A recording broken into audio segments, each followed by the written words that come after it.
Eu não posso falar de fato por todas as pessoas, mas é muito provável que você, em algum momento da vida, já tenha tido a vontade de se isolar de todo o resto do mundo.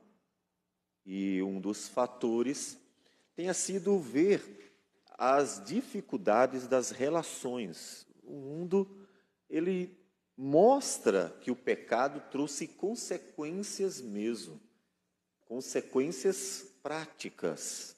O dia a dia, a relação entre as pessoas, a sociedade não é uma sociedade maravilhosa. As pessoas matam, roubam e destroem de fato. E você já deve ter tido muitas experiências negativas nos relacionamentos. Muitas experiências que podem ter deixado, inclusive, marcas bem difíceis, duras. Até o momento em que você conheceu a Cristo. E então você, em Cristo, conheceu a justiça, mas também conheceu uma nova vida, uma nova jornada. Enche-se de esperança. A esperança de que, então, todo aquele ambiente em trevas, no qual você viveu, como diz Paulo em Colossenses, no império das trevas, antes de ser transportado para o reino do Filho do seu amor, você vê como uma esperança que ele tenha ficado totalmente para trás. Porque, afinal das contas, você está sendo inserido numa família nova, a família de Deus. Como Paulo chama em Efésios capítulo 2, a igreja de Jesus. E de fato deve ser assim. O Senhor Jesus, em Mateus capítulo 5 a 7, ensinando acerca da vida no reino, como a vontade de Deus, de fato, deve ser aplicada às nossas vidas, diz no versículo 13 a 16 que a igreja é sal da terra e luz do mundo. A igreja, eu gosto de trazer a seguinte analogia, é como um oásis no deserto. Porque oásis é um lugar de refrigério. Oásis é um lugar de descanso, onde os viajantes que estão pelo deserto, sedentos e cansados, encontram abrigo, a sombra, encontram água. Essa é a ideia do oásis. Então a igreja é uma providência de Deus, é uma bênção de Deus. É nela que, inclusive, tudo aquilo que está revelado para nós vai se cumprindo. É por meio dela que aprendemos, é por meio dela que somos exortados, é por meio dela que somos confortados, é por meio dela que nós somos ensinados a viver para a glória do Senhor, é por meio dela que nós aprendemos a amar e somos amados, é por meio dela que todas essas bênçãos nas regiões celestiais em Cristo Jesus se manifestam sobre nossas vidas, tanto que todos os livros do Novo Testamento são escritos para a igreja. São escritos para a igreja. E a igreja, portanto, deve assumir essa vida. E é o que Paulo quer para nós. As nossas relações são, de fato, esta bênção. É o que nós queremos ver hoje. Nós estamos repetindo propositadamente, um culto após o outro, 2 capítulos de Efésios, o 4 e o 5, porque são esses os capítulos que durante janeiro queremos estar tratando. Depois voltaremos para Jeremias novamente. E nós vamos para o capítulo 4, versículo de 1 a 6, e depois pularemos para o 25, capítulo 4, versículo 25, até o 5:2. Ainda que já tenhamos lido, eu gostaria de reler. Esses versículos não são tantos. Diz assim a palavra do Senhor, Efésios capítulo 4. Rogo-vos, pois, eu, prisioneiro do Senhor, que andeis de modo digno da vocação a que fostes chamados, com toda a humildade e mansidão, com longanimidade, suportando-vos uns aos outros em amor, esforçando-vos diligentemente por preservar a unidade do Espírito no vínculo da paz. Há somente um corpo e um Espírito, como também fostes chamados numa só esperança da vossa vocação.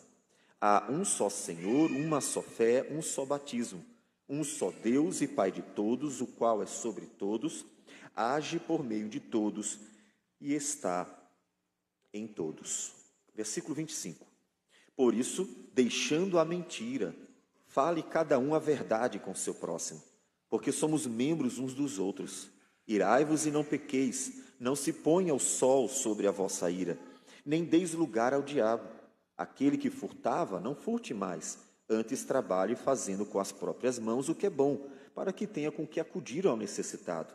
Não saia da vossa boca nenhuma palavra torpe, sim unicamente a que for boa para a edificação, conforme a necessidade, e assim transmita graça aos que ouvem. E não entristeçais o Espírito de Deus, no qual fostes selados para o dia da redenção. Longe de vós toda amargura e cólera e ira e gritaria e blasfêmias, e bem assim toda malícia.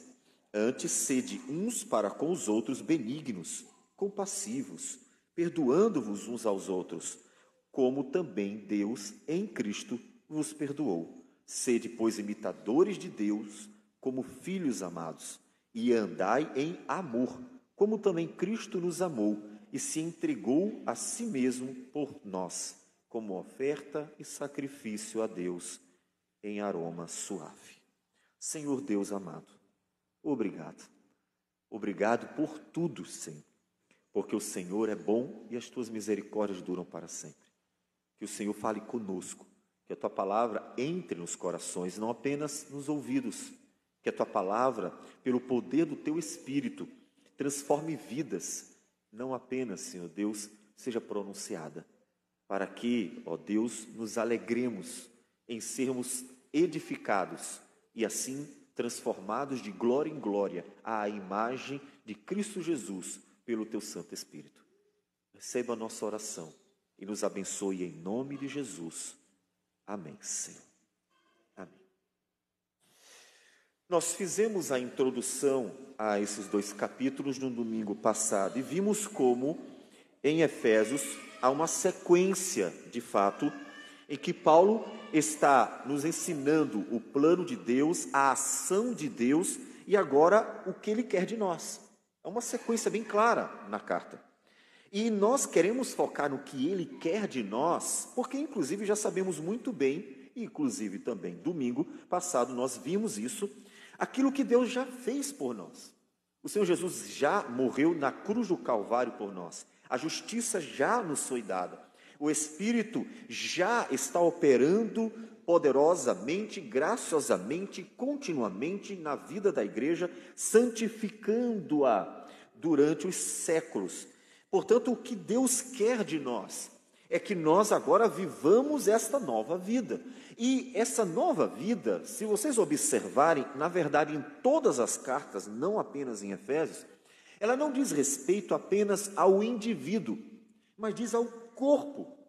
Sabe, um grande problema que o individualismo, do modernismo, trouxe para a teologia é que passaram a aplicar tudo apenas ao indivíduo e esqueceram do caráter corpóreo da igreja. Tanto que é comum as pessoas dizerem dentro do cristianismo, eu sou igreja. Só que não é verdade, você não é igreja, nós somos igreja. E nós vemos isso no fato de Paulo, quando se refere à igreja, usar sempre o plural, ele nunca usa o singular, ele nunca usa eu ou ele, mas nós. Em 1 Coríntios capítulo 3, versículo 16, diz, não sabeis que sois vós, plural, santuário de Deus e que o Espírito de Deus habita em vós. Se alguém destruir o santuário de Deus, Deus o destruirá, porque o santuário de Deus que sois vós é sagrado. E Pedro nos explica então como é que isso funciona. É em 1 Pedro capítulo 2, versículo 5, que fica mais clara a ideia de que não é o indivíduo que é a igreja, não é no indivíduo que Deus enfatiza a presença do Espírito Santo, mas no corpo, na igreja como corpo. 1 Coríntios 12, somos um corpo e cada um é membro individualmente desse corpo. Um é o olho, o outro é o nariz, o outro é a boca, mas o corpo é o mesmo.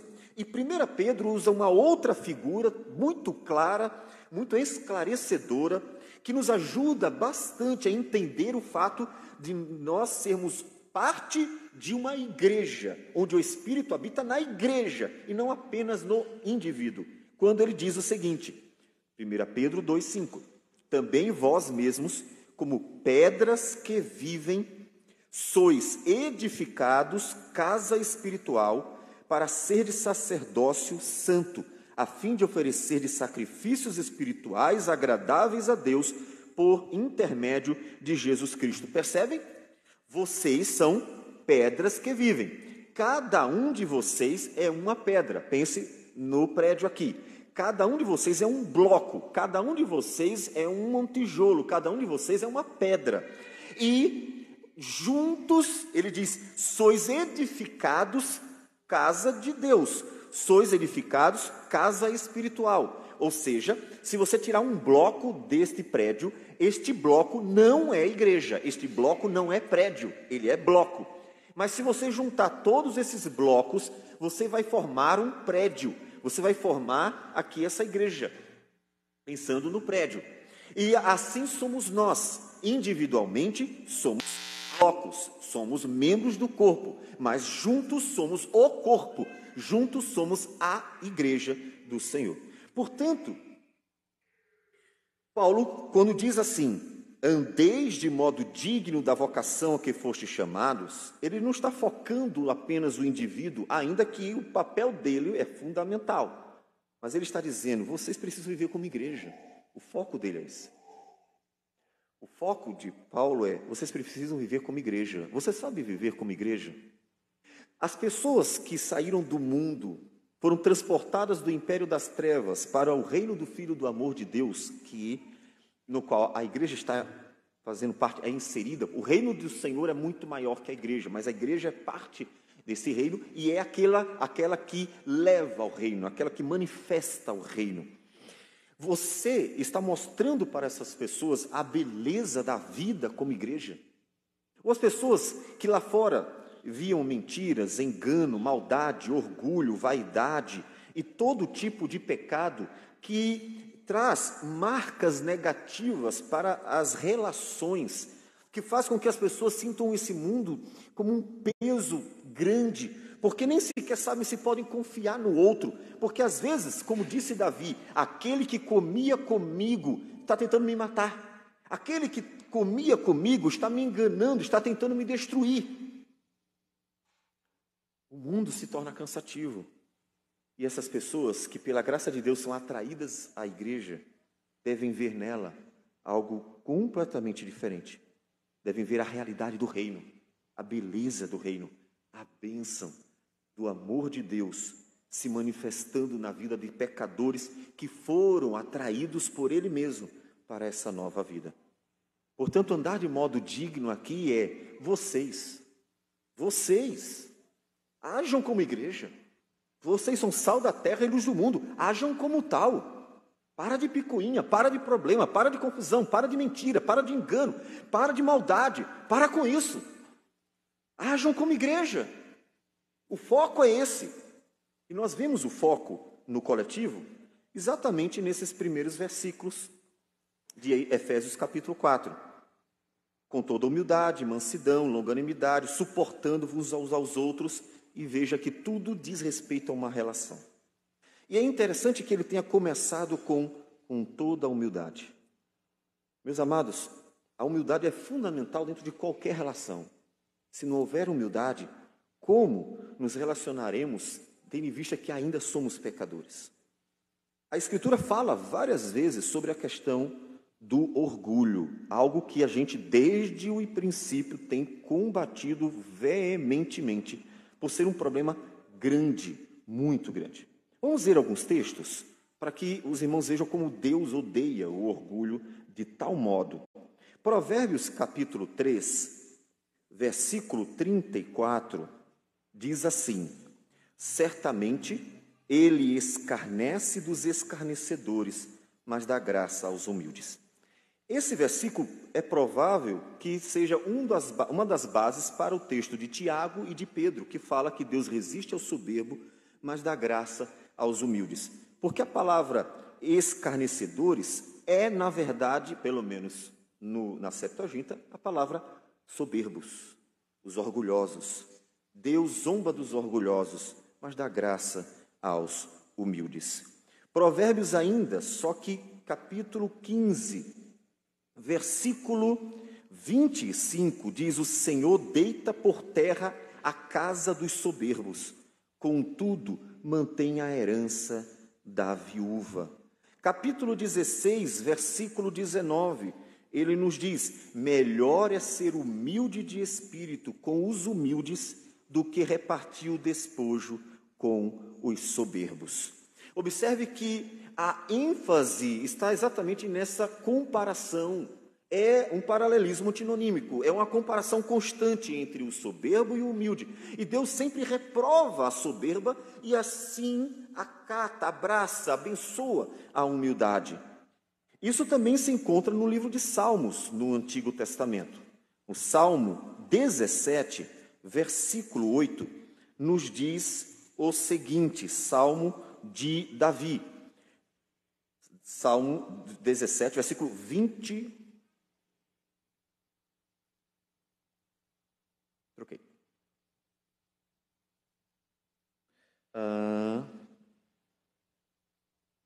Não é essa. Troquei a referência. Salmo 94, versículo 2. Salmo 94, versículo 2. Exalta-te, ó juiz da terra, dá apago aos soberbos. Salmo 101, versículo 5. Salmo 101, versículo 5. Ao que as ocultas calunia o próximo, a esse destruirei. O que tem olhar altivo e coração soberbo, não o suportarei. Salmo 140, versículo 5. Salmo 140, versículo 5. Os soberbos ocultaram armadilhas e cordas contra mim. Estenderam-me uma rede à beira do caminho, armaram ciladas contra mim. Veja que Salmo de Davi. Então, observe, esses não são os únicos versículos em que a soberba sempre será repudiada por Deus. E ela é um problema nos relacionamentos. Davi, algumas vezes, fala para Deus orando: Senhor, os soberbos armam contra mim, eles vêm contra mim. Ou seja, a soberba é um problema para relacionamentos, ao contrário da humildade. Ao contrário da humildade.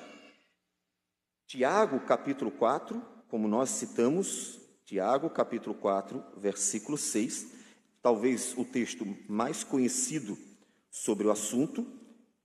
Tiago 4, versículo 6 diz: antes ele dá maior graça, pelo que diz: Deus resiste aos soberbos, mas dá graça aos humildes. Uma citação, como nós falamos, de Provérbios 3, 34.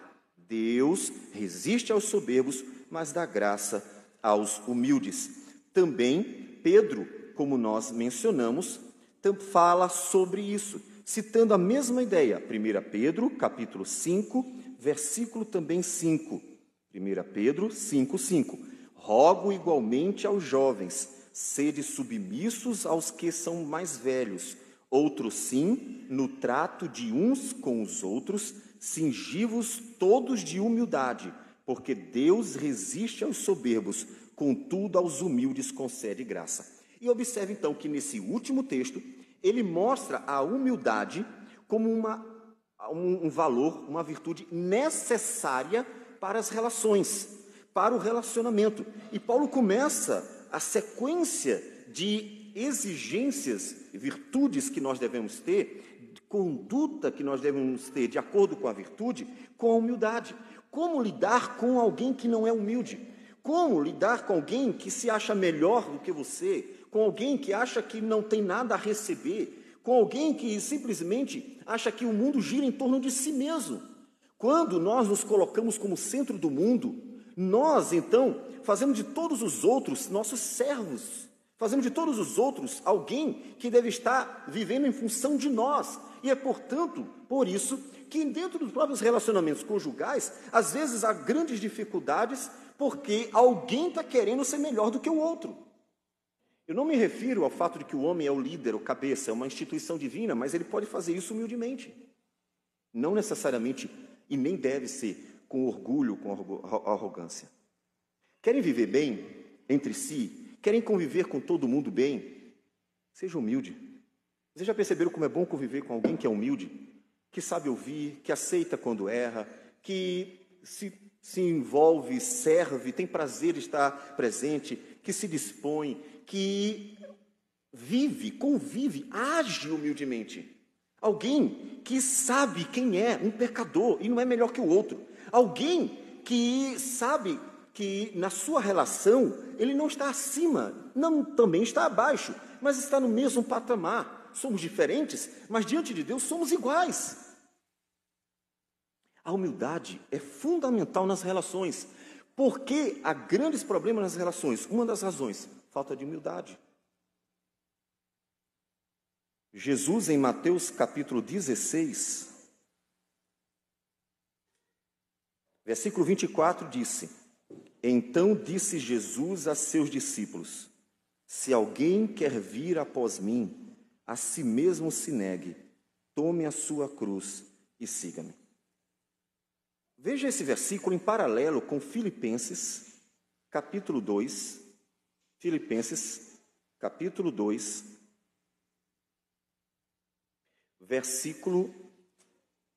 Filipenses, capítulo 2, versículo 5. Tende em vós o mesmo sentimento que houve também em Cristo Jesus, pois ele, subsistindo em forma de Deus, ele é Deus. Nós estávamos diante do próprio Deus. Subsistindo em forma de Deus, não julgou como usurpação ser igual a Deus. Antes, a si mesmo se esvaziou, assumindo a forma de servo, tornando-se em semelhança de homens e reconhecido em figura humana. A si mesmo se humilhou, tornando-se obediente até a morte e morte de cruz. Percebem que o que Jesus disse e o que Paulo está dizendo sobre Cristo são a mesma coisa? Aquele que quer vir após mim, a si mesmo se negue. Faça o que eu fiz. Tome a sua cruz. Faça o que eu fiz. E siga-me. Porque Jesus conseguia conviver com praticamente todo mundo. O mais incrível que pareça, só não com os soberbos. Porque os fariseus e os saduceus eram arrogantes extremamente. Para eles, todos os outros não prestavam. Tanto que na oração que Jesus cita como uma figura do fariseu e do publicano: obrigado, Pai, porque eu não roubo, eu não engano, eu não isso, eu não aquilo, eu dou meu dízimo, eu faço tudo. Porque, em outras palavras, eu sou bom, eu sou melhor que todo mundo. E Jesus diz que o publicano só batia no peito e dizia assim: tem misericórdia de mim, pecador. E este foi justificado para casa, porque aquele que se exalta será humilhado. Veja que Jesus conseguia conviver com as pessoas as mais debilitadas, as mais sofridas, as mais marcadas. Ele conseguiu conviver com prostitutas, ele conseguiu conviver com publicanos, conseguiu conviver com pessoas que estavam marginalizadas, mas também conseguia lidar com reis e poderosos. Tudo ele conseguia, porque ele se esvaziou de si mesmo, sendo o rei da glória, lidava com as pessoas como se fosse igual a elas. Como se fosse igual a elas. Ele lidava de igual para igual. A humildade possibilita relacionamentos saudáveis. A soberba que nós vemos nos fariseus, nos saduceus, nos escribas, nos doutores da lei daquela época, fez com que eles afastassem até o Filho de Deus.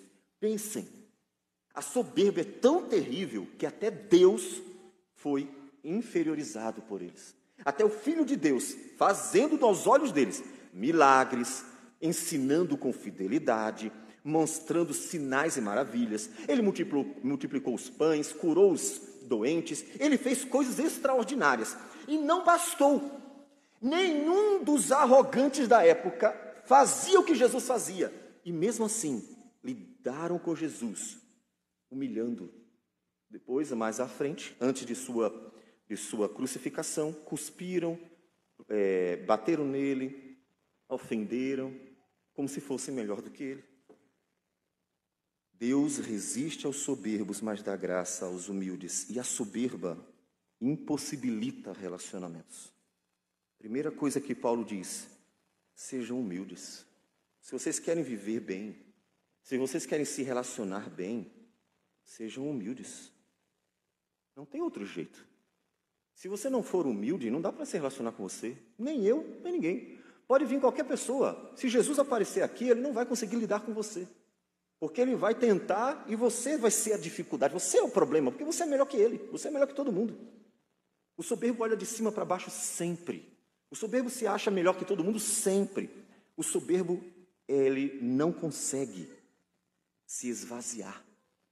E se não dá para se esvaziar, também não dá para se relacionar de forma saudável com ninguém. É preciso se esvaziar, se esvazie.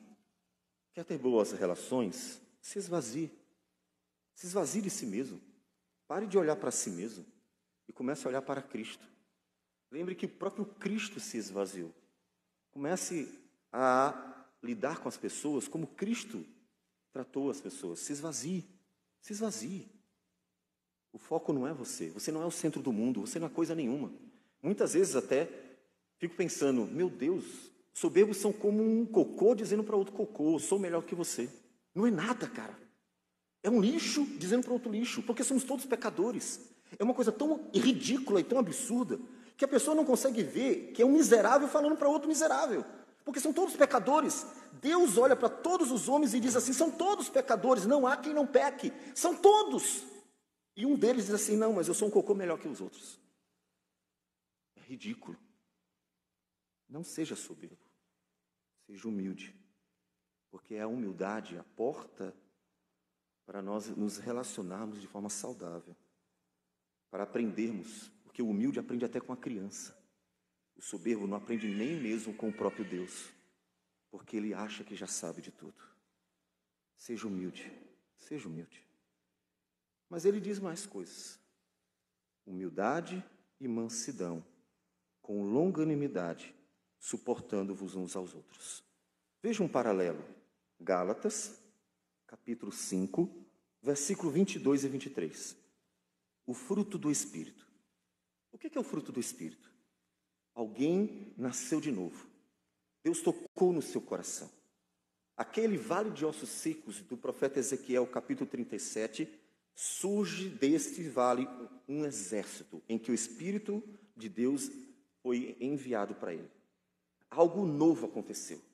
Algo que o capítulo 36 fala de um coração novo foi dado. Capítulo 11, 36. Deus fez algo novo naquela pessoa. Deus despertou uma nova vida. Aquele que vivia para si mesmo e para o mundo, agora está vendo a glória de Deus em Cristo Jesus pela fé. Algo novo aconteceu. E o fruto do Espírito é o operar de Deus em nossas vidas. Como também, 2 Coríntios 3,18 diz, que o Espírito está trabalhando o nosso viver todos os dias para que nossa imagem divina seja restaurada. Para que tudo que Deus colocou em nós seja limpo do pecado, que suja, o amor sujo, a bondade suja, a paciência cheia de teia de aranha. Ele está limpando, ele está restaurando a nossa vida. Todo mundo é a imagem de Deus, mas o pecado conturbou, o pecado deformou, o pecado sujou tudo isso. E o Espírito está limpando a sua vida, limpando tudo. É por isso que todas as coisas colaboram para o bem dos que amam a Deus. Ou seja, Deus usa todas as circunstâncias da vida para operar na sua vida, a fim de que você seja limpo para a eternidade, que é o alvo, o foco, como diz Colossenses 3:1. Então, o fruto do Espírito é a manifestação de Deus nas nossas vidas, é o operar de Deus nas nossas vidas. E quando Deus opera em nossas vidas, o resultado mas o fruto do Espírito é amor, alegria, paz, longanimidade, benignidade, bondade, fidelidade, mansidão, domínio próprio. É esse o resultado. O resultado é isso aqui. Essas são as bênçãos, são os resultados de um operar do Espírito em nós. E Paulo diz assim, vivam assim. Em outras palavras, ele está esperando da igreja o que Jesus disse que esperava dos judeus, que eram a igreja naquele momento. vocês são sal da terra, vocês são luz do mundo, então vivam como tal. E isso diz respeito às nossas relações também. Porque se vocês forem humildes, mansos e pacientes, a longanimidade, e suportarem por causa dos nossos pecados. Temos pecados? É claro que temos. Tem alguém aqui que não tem pecado? Por favor, atire tudo que quiser. Todos são pecadores, todos erram, todos falham, pecamos por sonhos, pecamos por palavras, pecamos por pensamentos, pecamos por sentimentos, pecamos por atitudes, pecamos por omissões, pecamos. E essa realidade, infelizmente, ainda está presente, mas isso está sendo tirado de nós.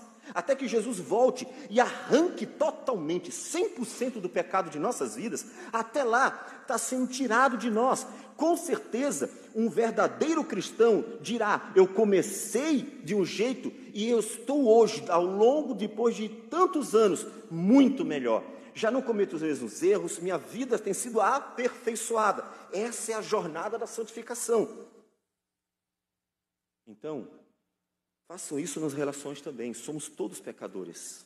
Lembre-se disso, não seja hipócrita. A hipócrita ao ponto de lidar com alguém como se você mesmo não fosse pecador. E suporte uns aos outros em amor.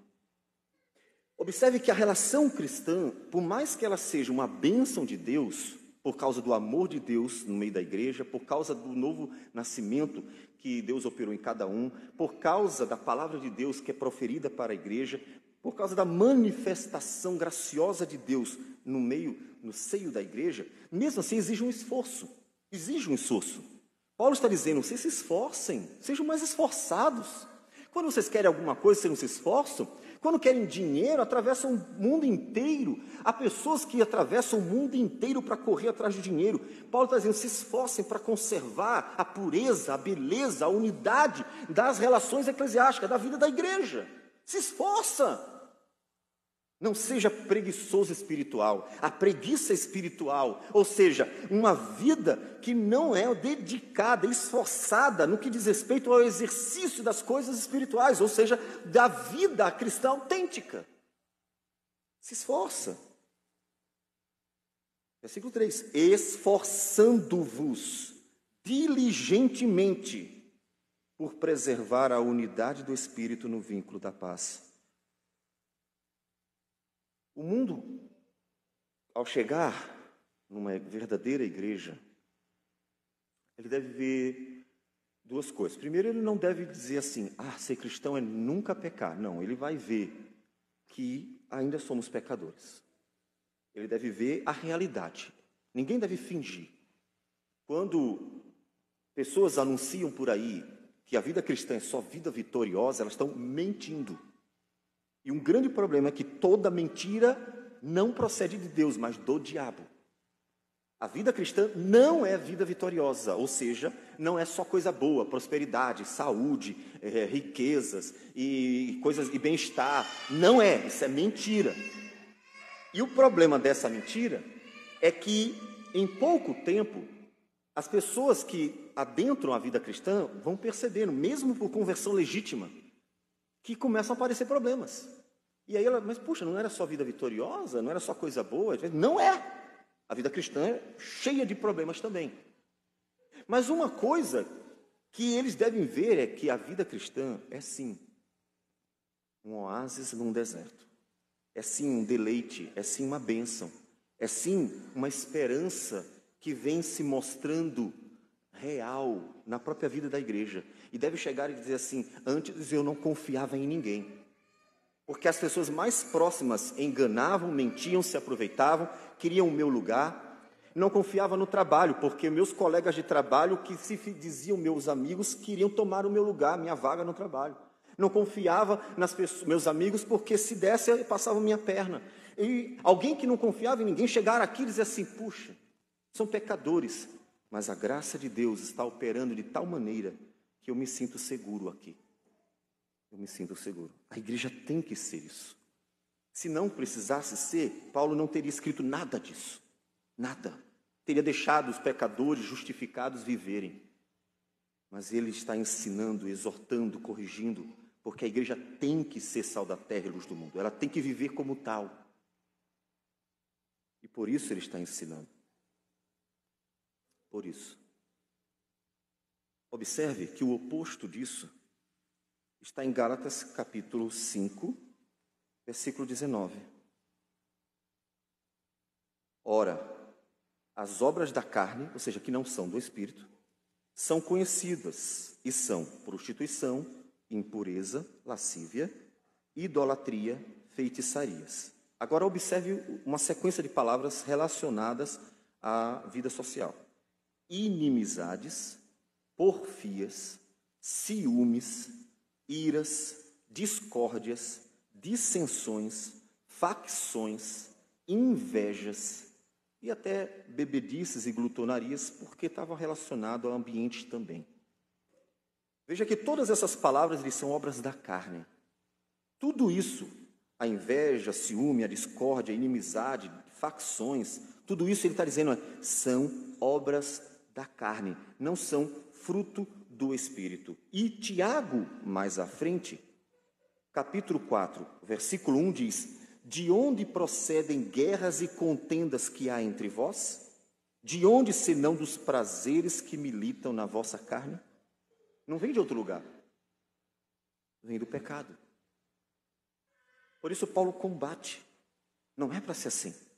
Ninguém fala mal, é maledicente e fica, como diz o salmista, fica em oculto, difamando o outro, movido pelo Espírito de Deus. Ninguém inveja, é mal, tenta derrubar, prejudicar, faz maldade.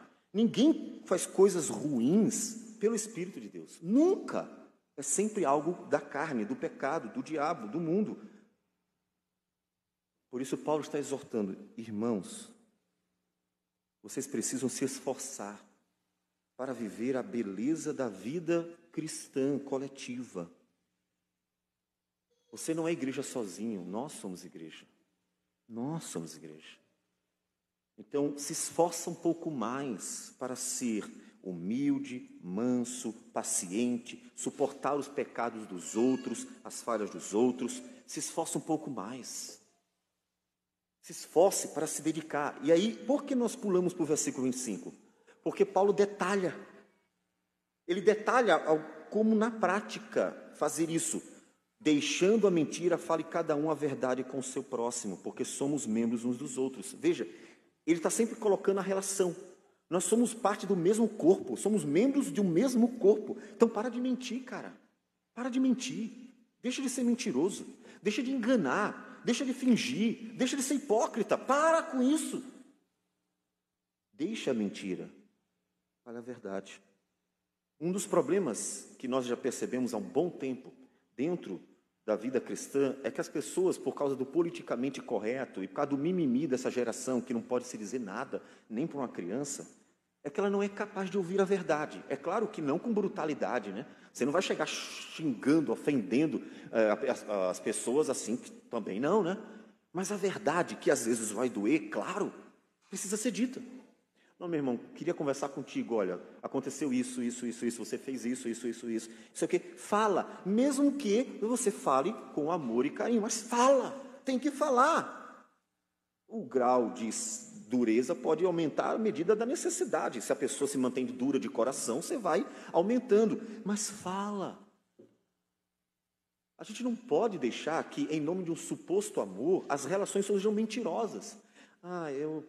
Eu não falo nada para o irmão, digo que está sempre tudo bem, quando não está, as coisas estão com problema. Estão duas pessoas brigadas, não estão bem, mas sempre se tratam com mentira, com fingimento, como se tivesse tudo bem. Por quê? Porque eu não tenho coragem de falar. Só que a mentira não procede de Deus, a mentira procede do diabo. Então, qual é a vantagem de você alimentar relacionamentos dentro da igreja baseado na mentira? Nenhum! A igreja é coluna e baluarte da verdade. Sua mentira não procede de Deus, não tenha dúvida. Você não tem nada de que se gloriar na mentira. Você estará procedendo de acordo com o pecado. Então fala a verdade. Em amor, mas fala a verdade. Em amor, mas fala a verdade. E Paulo cita uma série de questões. Irai-vos e não pequeis. Ou seja, diante dos problemas, deu raiva porque alguém fez mal, mas se acalma, não faz besteira, entrega nas mãos do Senhor vai lá e resolve. Não se põe o sol sobre a vossa ira, ou seja, não guarda, vai lá resolver o problema. Não saiam palavras torpes de vossa boca, como disse, nada de xingamento, nada de ofensa, nada de coisas que não devem ser ditas, apenas aquilo que for bom para edificação, para que os irmãos sejam abençoados. Então, tudo isso tem a ver com a relação. Longe de vós toda amargura, e cólera, e ira, e gritaria, confusão, nada de confusão. A igreja é um lugar de harmonia. A igreja é um lugar de paz, porque o Espírito de Deus habita nela. E não um lugar de confusão. Não um lugar de facções, grupinho aqui, grupinho aqui, grupinho aqui, grupinho aqui, divisões, confusões, pessoas que não se gostam, que falam mal de uma para outra e outra fala para outra. E isso não procede, isso não é o Espírito de Deus. Isso é o diabo e a carne, mas jamais será o Espírito de Deus. Por quê? Porque a igreja é una, a igreja é uma só. Como é o procedimento?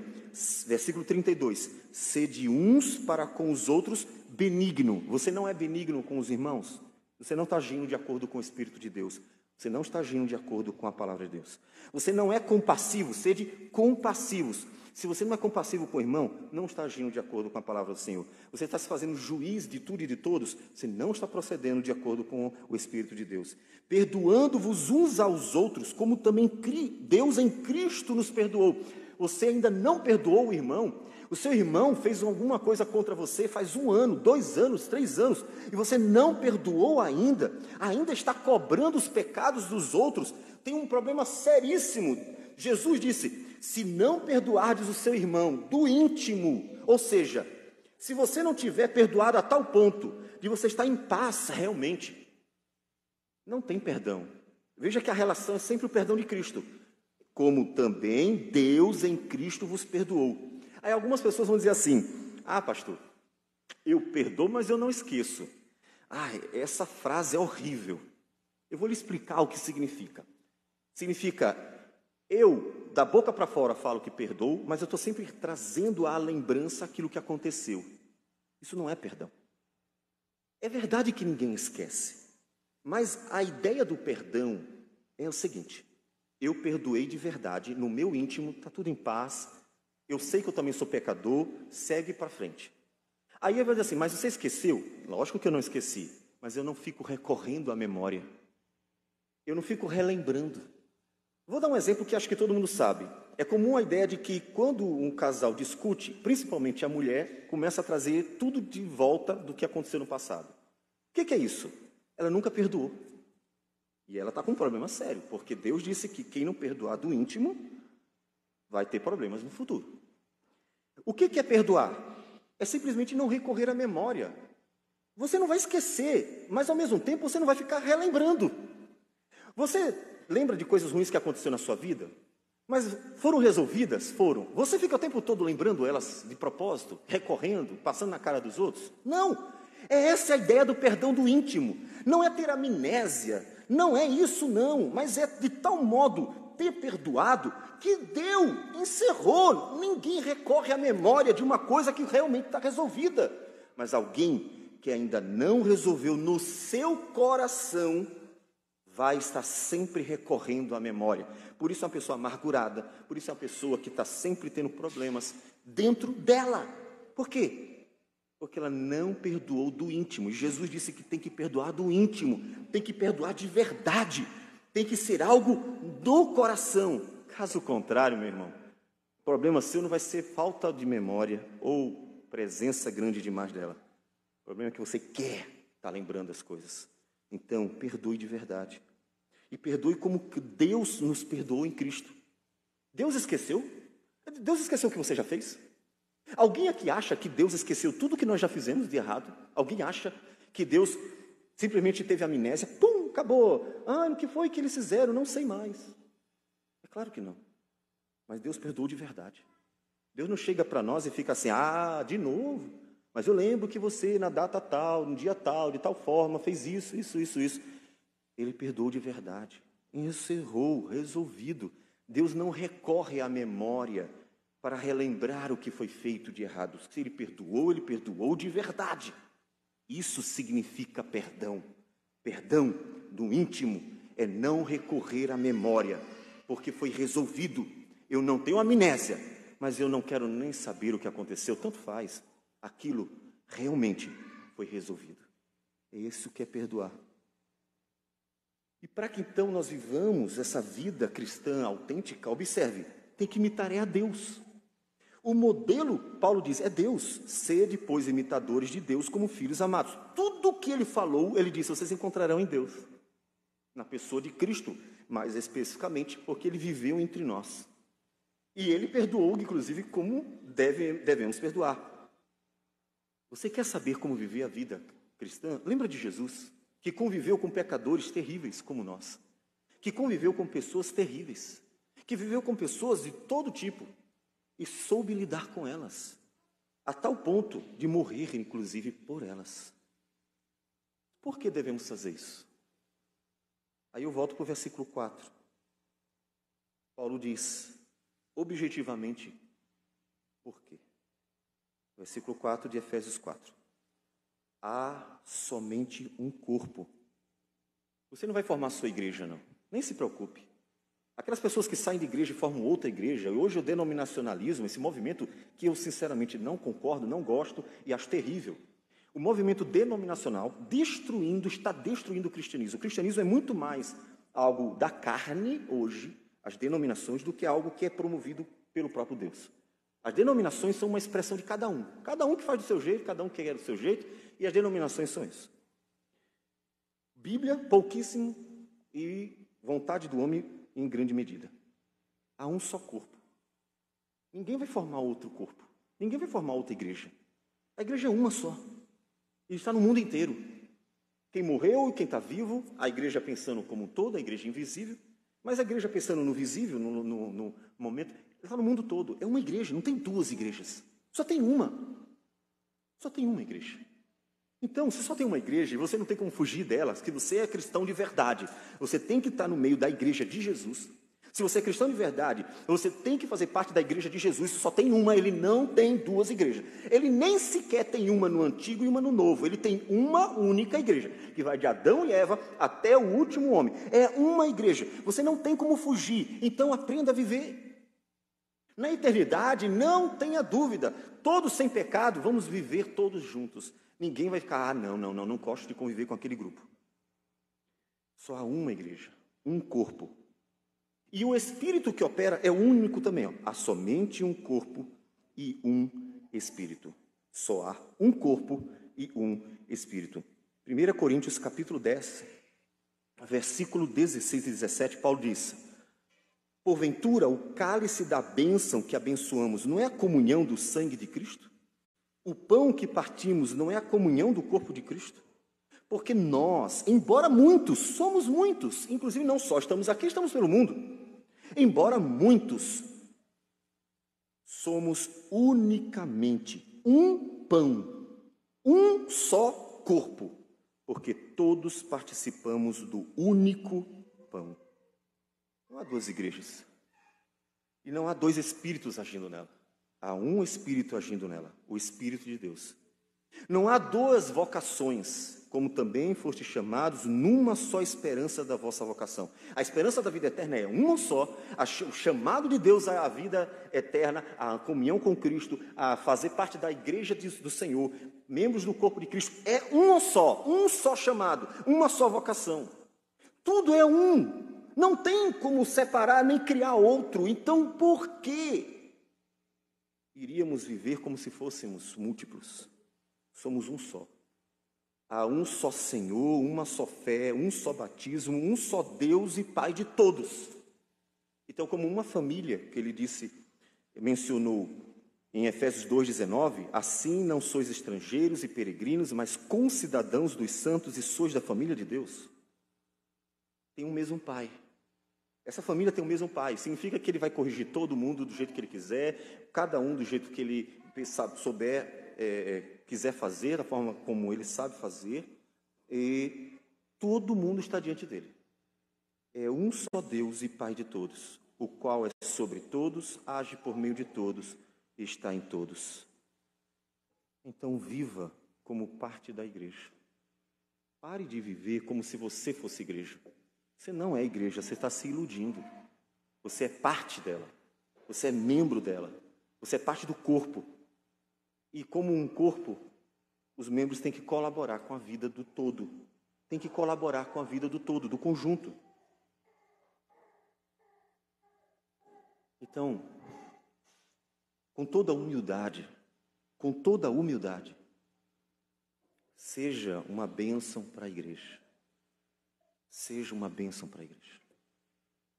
Com toda a humildade, viva a vida comum da igreja. Com toda a humildade, sirva a igreja. Com toda a humildade, suporte os pecados uns dos outros. Com toda a humildade, se disponha, aprenda, cresça, viva a vida comum. Porque não tem outro jeito de vivermos como uma igreja de verdade. É preciso que cada um se esforce para que a igreja cumpra seu papel e glorifique o nome do Senhor.